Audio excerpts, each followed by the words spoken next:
Hey guys, what is up? Demabi here. Today I'm going to talk about researching ideas and what tools you can use to research your ideas in this era that we live in right now. And I'm going to share a little bit of a story that I have from my startup when we researched our ideas.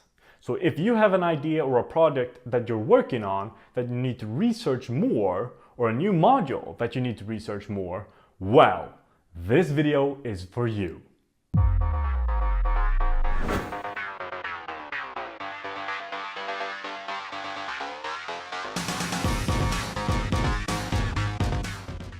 So as many of you may know, I'm currently working on a study application that's supposed to help young students, but also create transparency between the student and the parent.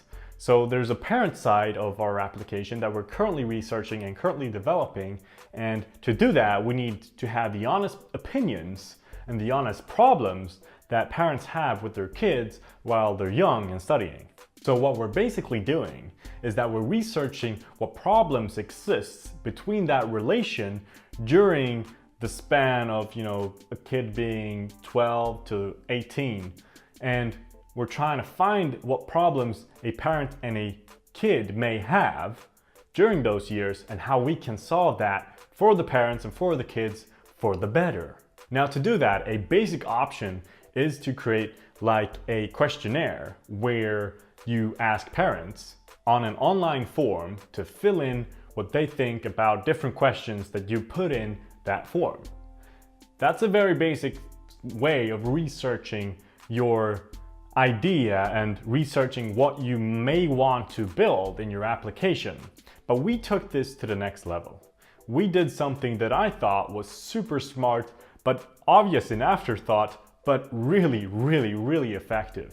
What we did was we used the internet to our advantage. We started going into different forums where parents hang out and talk about their problems. So in Sweden, there's a site called Familjeliv. And in that site, there is parents talking to each other about problems that they have. And among those things that they talk about is their relationship between their son or their daughter and how they're doing in their studies.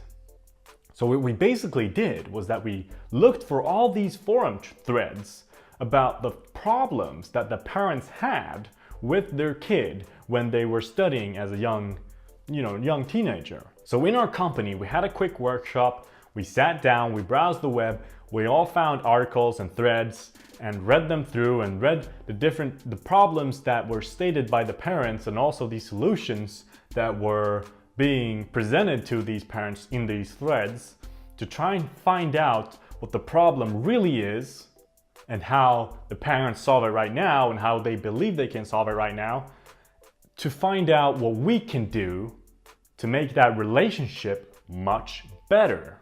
So we basically looked for the things that needed to be transparent between the kid and the parent to improve the communication and the relationship between the two. And this is something that you can do too. Use the internet to your advantage.